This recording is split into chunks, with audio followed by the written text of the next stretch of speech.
Well, miss, you do like the place, don't you? I hope you're satisfied with everything. Oh, I am. It's going to be exactly the place for me. I mean, it's so quiet, Mrs. Barker. Oh, just you call me Lucy, miss. I was Lucy all my life to the old lady who owned this cottage, and I'll be Lucy to you, if you don't mind. Thank you.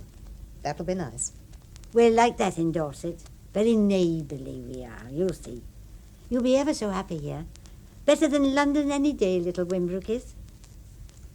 It's a lovely garden. Ah, now that's my cousin Willie does the garden. Mm-hmm.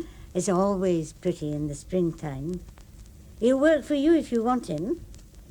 You write books, they tell me, miss. Yes, about historical characters. Oh, yes. There's something for all tastes, is what I say. Oh, brought your cat, have you? He's not mine. Well, I never. Ugly-looking customer, isn't he? He don't belong in the village, that I do know. You go along.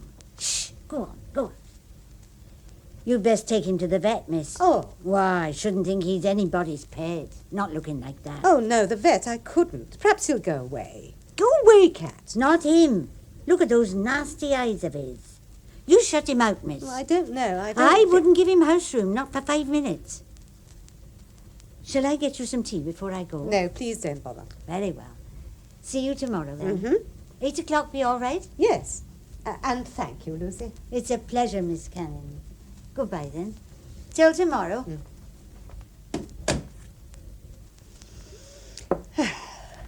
Now, cat, I put a record on the player.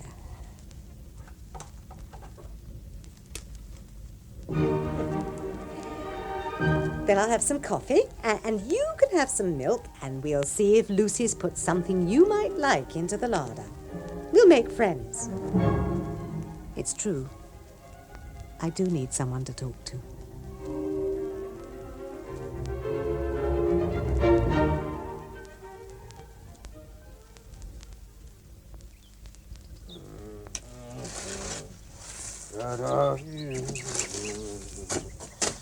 Hello, Willie. Not gone home to your tea yet? No, I'm just finishing these 2 rolls. She's in there, as per usual, typing. And the floor's covered with screwed up paper. Mm-hmm. Been doing a bit of spying, have you? She's in a right old tizzy, you ask me. Gets up, walks around, talking, pulling faces. She's downright peculiar and nasty with it. Oh. Yeah, I puts my head in through the window and says, should I pick the house leaks off the thatch? And she says, ever so short, you do what you like, Mr. Harlock. She's got no call to speak to me like that. She's funny in the top story. That's what she is. Well, I don't find her nasty. I like her. She does talk to herself a bit, I agree. But she's not so funny she won't give you the sack if you turn up tiddly every day. What do you mean, tiddly? Oh, I'm going in for a minute. Then I'll be out and we can walk home together. I'll see you past the Dog and Whistle.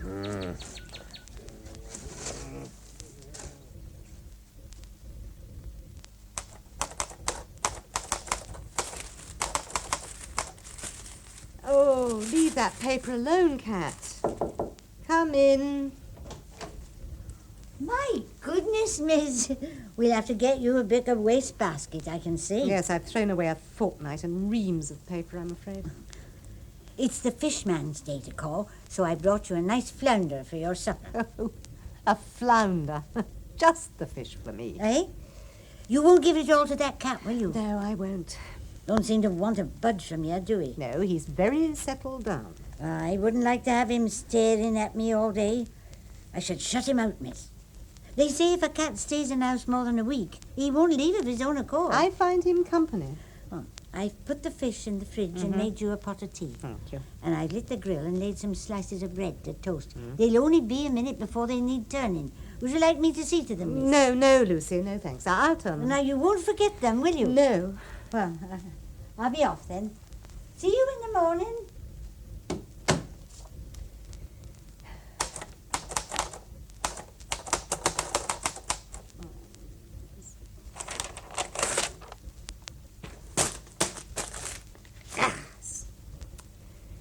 Oh, Cat, there's nothing to be said that's new. Damn Napoleon and all his rotten family. I'm sick of him. Well, why didn't I stand out for some other character in some other century? I've sworn to myself to finish another 2 pages today.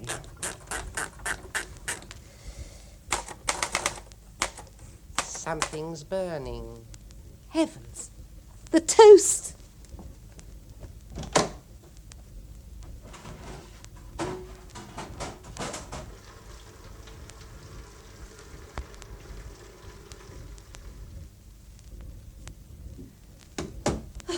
Only just in time. One moment more and...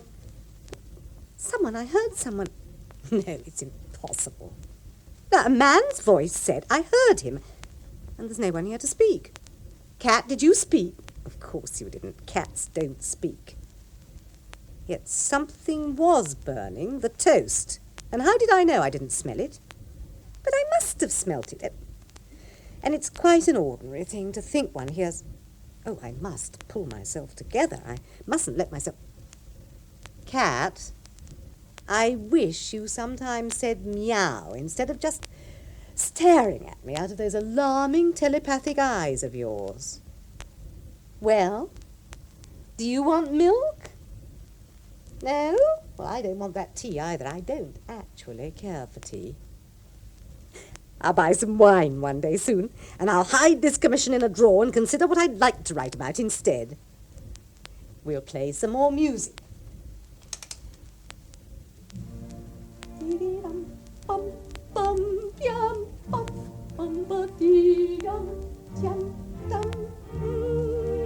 And we'll sit down, and we'll have a think. Shall we, Cat?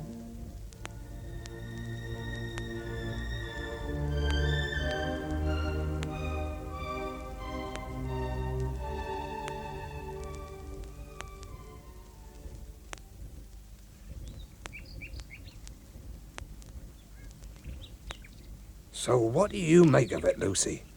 All these days and not a tap on that machine of hers? You reckon she's ill? She eats all right. Says she's thinking. Drove into Dorchester yesterday, and she come back... With a lot of wine bottles, I know. Huh. Who'll be tiddly now? Wine's different. Oh, if you say so. She's all right. What? Sitting all day idle with that animal crouched down beside her? I don't call that all right. She's got a funny look about her, Lucy. Very funny. She's staring out of the window at us, see? Oh. Wondering what we're on about. Putting the evil eye, perhaps. We're off now, Willie and me. Goodbye, miss. Goodbye.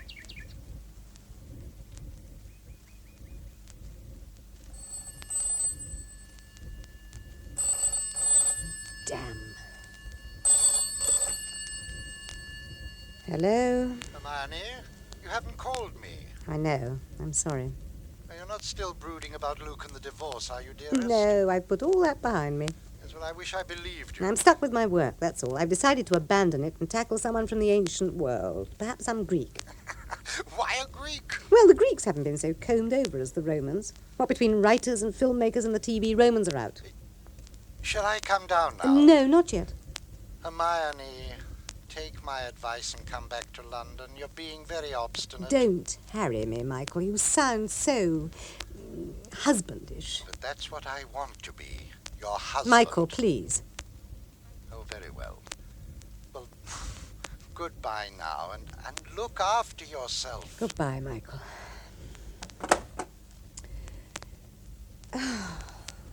He makes me feel guilty, Cat. Terribly guilty. Rubbish. What? No, I said rubbish. You do talk.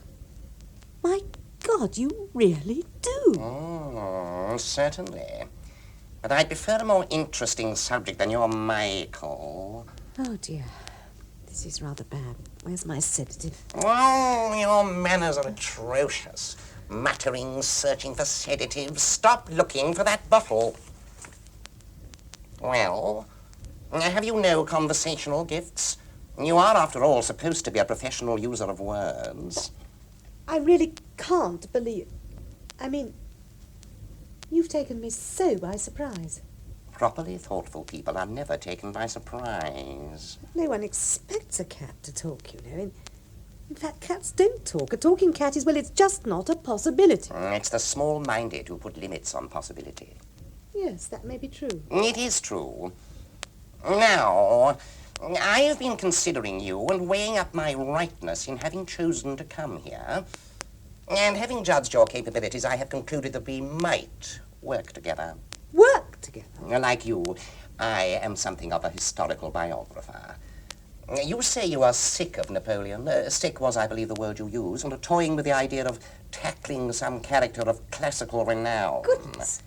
Well, I must tell you that I am uniquely able to present you certain Roman personalities of the 1st century A.D., my special period. Yes.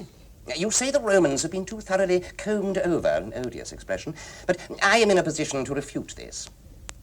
Now, I suggest we combine my knowledge and your ability to type, and so work to our mutual advantage. Our mutual advantage? Must you repeat my words, parrot fashion? You'll have to get rid of that habit, and quickly. I'm not a very patient cat. I'll try. Well, come. Let's have a little drink. I'm sorry you bought French wine. Italian, particularly the Roman variety, is much better, if you know how to choose. Fill my saucer, will you? With wine? Naturally. I only drink milk to maintain my alias. Well, there you are. Not bad. Now, make room for me on the table. Oh, thank you. Move your glass. Thus, he can talk more conveniently. And tell me, have you studied the Rome of the 1st century? Well, not really. Not since I left school. No matter. All that needs to be told lies on the tip of my tongue. The most interesting, the most compulsively attractive, and the most misunderstood and maligned Roman of all that century is the Emperor Nero. Nero? But he was... What was he? I shall tell you. He was the son of 2 monsters of cruelty and greed.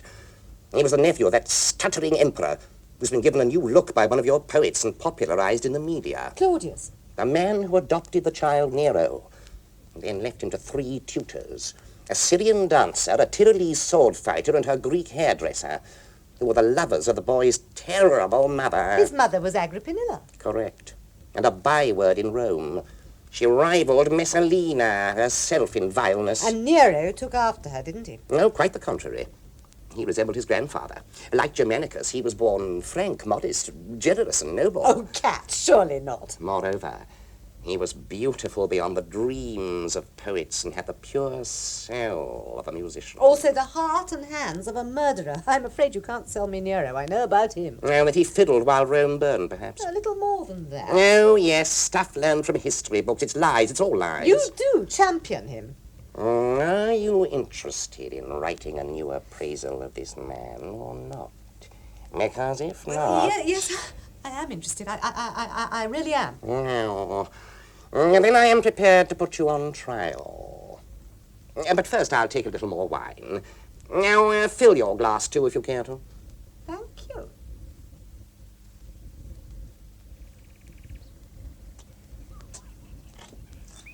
Hello?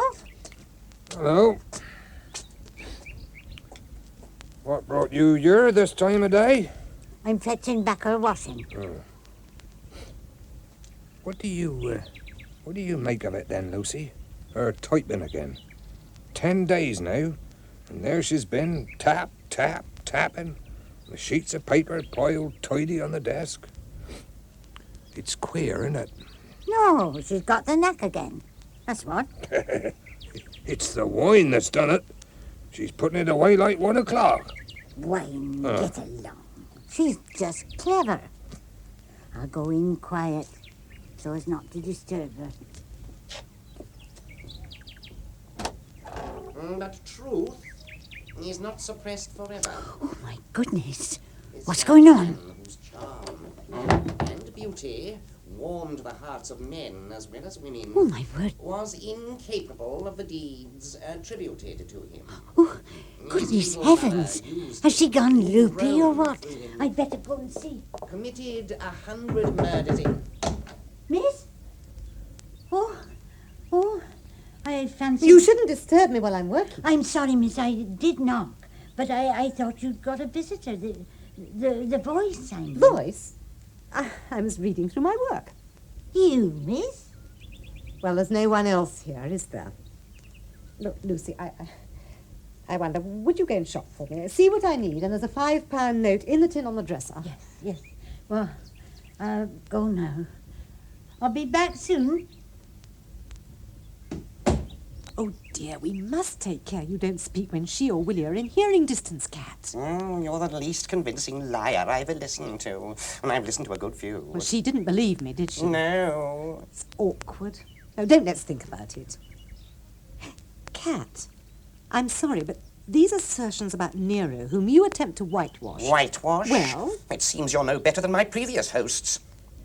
Your previous host? Don't repeat my words. Don't do it. Look, do you know who you remind me of? My husband. He had a tendency, just like you, to be overbearing and disparaging. You want to watch it, Cat? It may be you, dear lady, who will need to do the watching. Oh, don't be angry. No, tell me about your former hosts. They were bigoted, incredulous, and stupid, too. Oh, I've had many of them, but none lived up to my expectation. I chose them, as I thought, carefully, as I chose you. But my associations with them ended more often than not in unfortunate accidents in which they were eliminated. Oh, very sad. I believe I'll be an exception among your hosts. We've got on so agreeably up to now. Yes. But unhappily, you've begun to annoy me. Sorry. Now, on what subject were we touching when we were interrupted? Agrippinilla, again. You really do hate her, don't you? She takes pride among the people I've hated. Yes, I thought so. You seem to hate a lot of people in your special period, but Agrippinilla most of all. She is the most wholly hateful. And so you justify her son's murder of her? She twisted me. She tried to swallow me alive.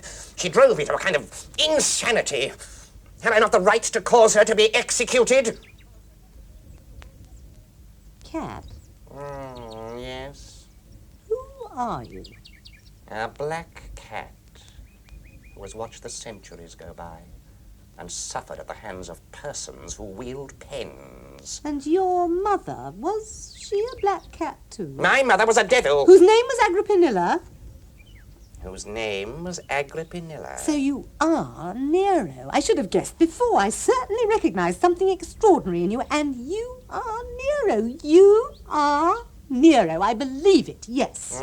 Belief is the minimum one can expect from even the silliest being posing as an intellectual. Now, let us continue. The hitherto undivulged facts, which I... Nero? How dare you interrupt me? But, Nero, these facts, we shall have to produce good evidence of them. You question my veracity at your peril, woman. I'm afraid you're to prove another disappointment. Shh, shh, shh. I implore you, keep your voice down, especially when Lucy comes back. She has such sharp ears. One of which she'll press to this door. Oh, Lucy? She's utterly honest. Oh, how badly I misjudge your intelligence. Are you forgetting that my unique position has enabled me to watch her rummaging through your desk drawers, listening at keyholes? Your stupidity will make it impossible for me to work with you, I fear. I'm wasting my time here. Oh, Cat, don't be so touchy, please. Don't call me Cat.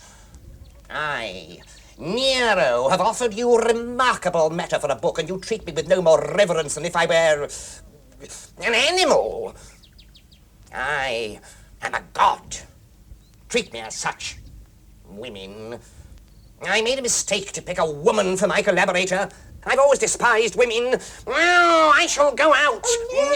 I'm sorry. Oh, dear. I've got on the wrong side of him. What a shame. Never you mind, Lucy. I got me theories, and this is them. She's a witch, and that animal's a witch's cat. It talks. No. She puts on a voice, you know, like actors on the telly. Never. I don't reckon I'll come back here no more. That cat give me a fair fright just now. It jumped through the window with its fur on end and raced past me like the devil out of hell. Oh, the new moon's upset him. Here, I must get indoors. And you keep your trap shut, old Willie. We don't want no trouble in the neighbourhood.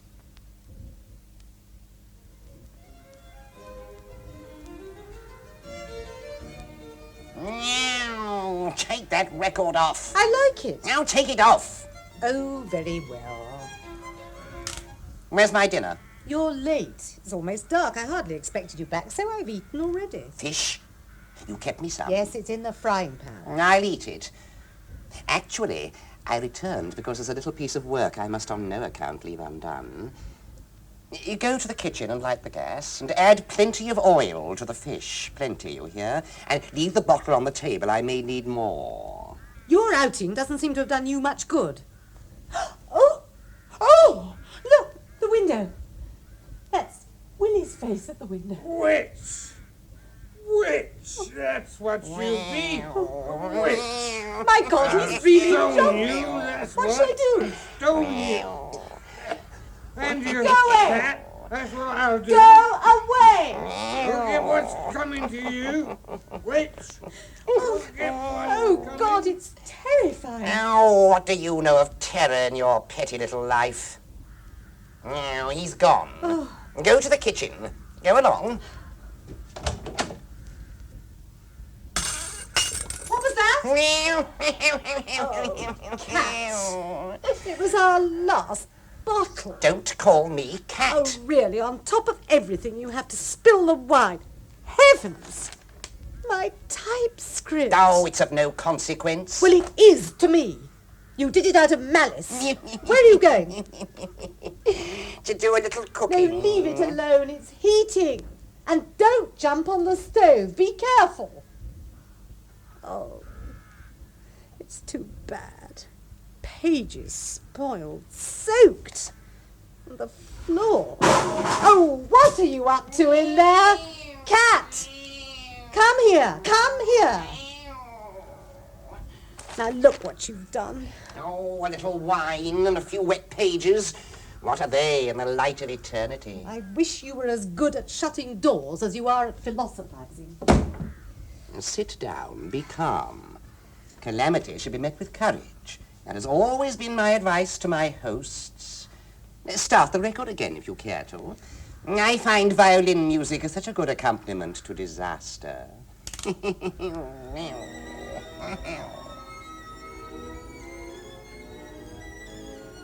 It's the opinion of the village that I'm a witch and you are my familiar. I'm used to obloquy. I, however, am not. Witches are rather in vogue at the moment. But something tells me you won't have to sustain the role for long. Cat, that smell. So you've noticed it. Something's burning. Yes. The olive oil. You've broken the bottle onto the stove. You did it out of spite. Well, shouldn't you go and smother the flames? Oh, the whole place is ablaze. Out! We must get out. I shall jump through the window. I fear it's too small for you. I wish you a long goodbye. Nero! Nero! Fiend! I'll do it. I will. I've done it. Help! Help! Fire! Help!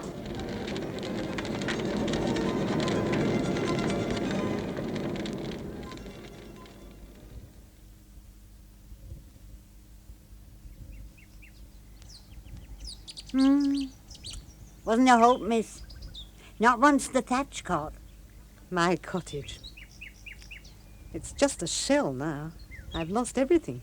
You're still alive, though. However you got through that window, I don't know. Fear forced me through. At least your car's not harmed. Will you go back to London, miss? No. To Dorchester. To a hotel. I have to think. Are you still there? This line's rather bad, Michael. No, I've heard everything you've said. But what are you going to do now? I mean, where will you go? Abroad, perhaps. You know we could never have been married, don't you, Mike? But yet, all the same, Now, how could there be any all the same? Dear Mike, you think me mad and I think you maddening. When Cat sprang through that window, he not only took my husband, he took the whole of my past life with him. I shall have to start again. Where will you start again? Rome, I think. Rome? Oh, not to look for Nero. I've done with historical biographies. No, I'd like to write a novel. Goodbye, dear Mike. Goodbye, Hermione.